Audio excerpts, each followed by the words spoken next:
Check, check. 1, 2, check. Hello, everybody. I'm hoping that you can hear me now. We have hopefully worked through our difficulties. If you can hear me, hit me with a 1. I am on StreamYard, so you will need to go to StreamYard/Facebook. And we'll just try it again. If it doesn't work, then maybe we'll figure out what's going on or going wrong. But if you're on, we'd love to engage you with the attitude of courage. You know, courage is a very interesting thing. Courage is hard to find, especially in these times when being courageous, you can have a severe backlash come against you. And I would love to get your thoughts on how you're doing. Do you feel you're courageous? Do you feel you're not courageous? Are you not living the life you want or pursuing the things you want because you feel like you do have, quote unquote, a lack of courage? I see that we got some people on here. You could just let me know that you can hear me. I'd appreciate it. Just type something in the comments. I'm pretty sure that we're good. But if you're looking to find courage, if you're looking to analyze courage or to figure out what courage is, you are in the right place.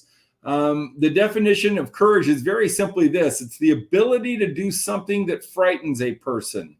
And so what I want to know is, are you able to do things that frighten you?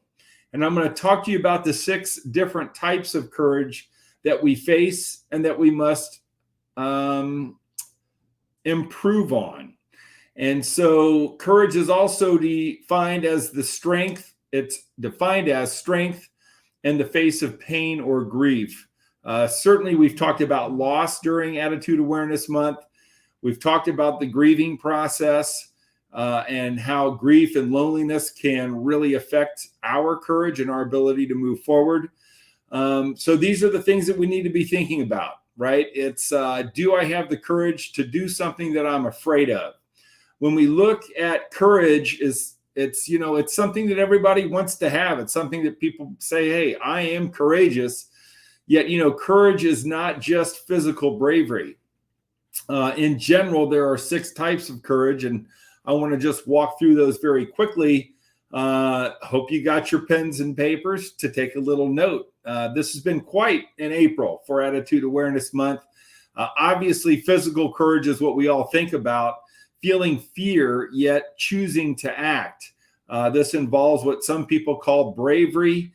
It's the risk of bodily harm or death or developing physical strength, resilience, or awareness. Like physical courage is about, do I run a marathon? Well, do I jump out of a plane? That actually involves several different phases of courage. And but I think we understand, if I see somebody getting beaten, if I see an old lady getting mugged, am I going to jump in and possess that physical courage that it takes to alter the situation? Emotional courage basically is what is tied to our heart, opens us up to feeling the full spectrum of our emotions, pleasant or unpleasant, without fear of attachment. So, emotional courage is simply saying, look, I need help. I have failed, and I need a hand up. And sometimes people don't have that emotional courage to ask for help. The third courage is intellectual courage, which is about expanding our horizons, not being addicted to our attitude, saying, well, that's just me. It's letting go of what's familiar to you. It's about our willingness to learn, to unlearn or relearn, right?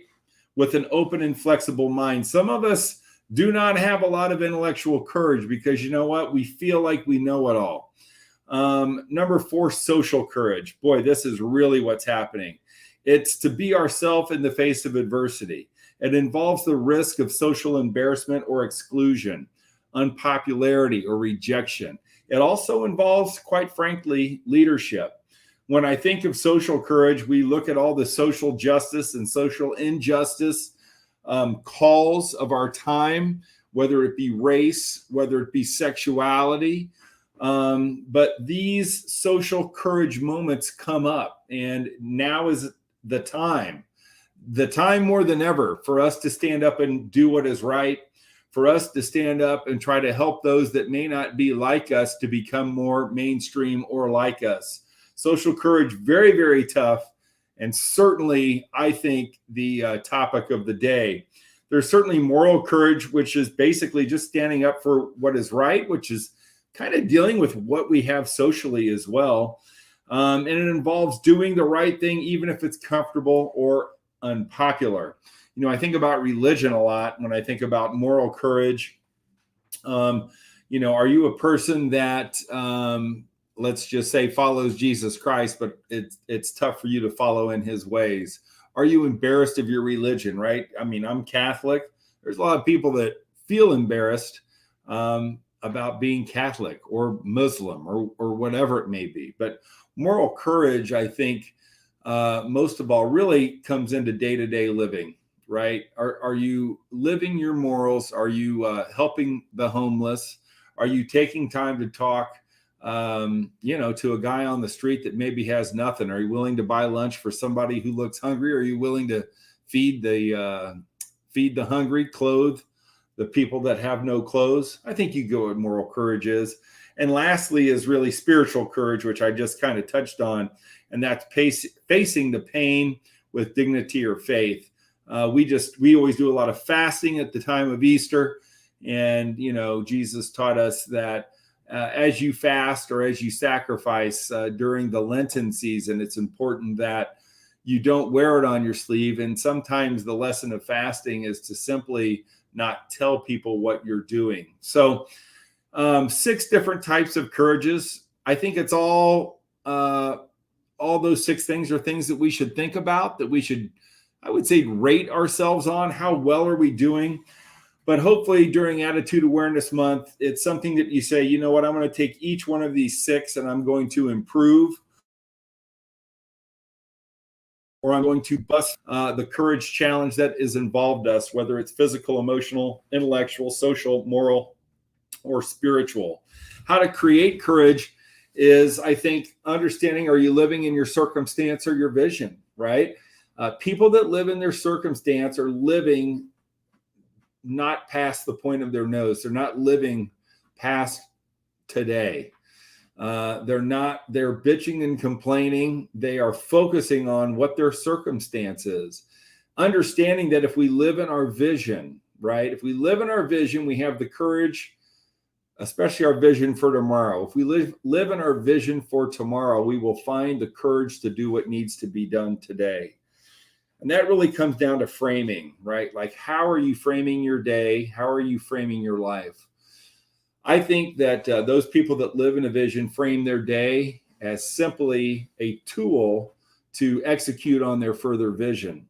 So what I'm going to tell you, or what I just advise, is to stay positive, is to live in your vision, not your circumstance. Live more than there is today. Start now to change things. Try new things, right? Attitude booster is try something new today. I always like to say, look on the other side. What is the worst case scenario? Ask yourself this question: what don't I want to happen when it comes to my physical health? What don't I want to happen when it comes to my professional viability? What don't I want to happen in my personal relationships? And when you focus on what you don't want to happen, what actually occurs is you end up generating a plan indirectly of what you do want to happen and how you can gain the courage to make it happen. I don't want you to stress about being afraid. I don't want you to stress about taking massive action. You are a resilient person. God made us all very resilient. I know you've been through a lot. I know I've been through a lot. And no matter what is facing you today, when it comes to courage, I'm sure it's not going to kill you. I always like to ask myself, will this kill me if I do this? Lastly, I think the quality of our life is determined by the quality of questions we ask about our life. And I hope that you're asking yourself new questions. I hope that you're opening yourself up to new conversations during Attitude Month, meeting new people with different perspectives and seeking those perspectives and hoping to understand. I want to thank you for your day. I hope this helps you question your courage, and I hope this helps you build your courage. This is Glenn Bill reminding you that you cannot win in life, you cannot win in business, and you cannot win in relationships unless you win in your mind first. Check us out at the University of Attitude. Thanks.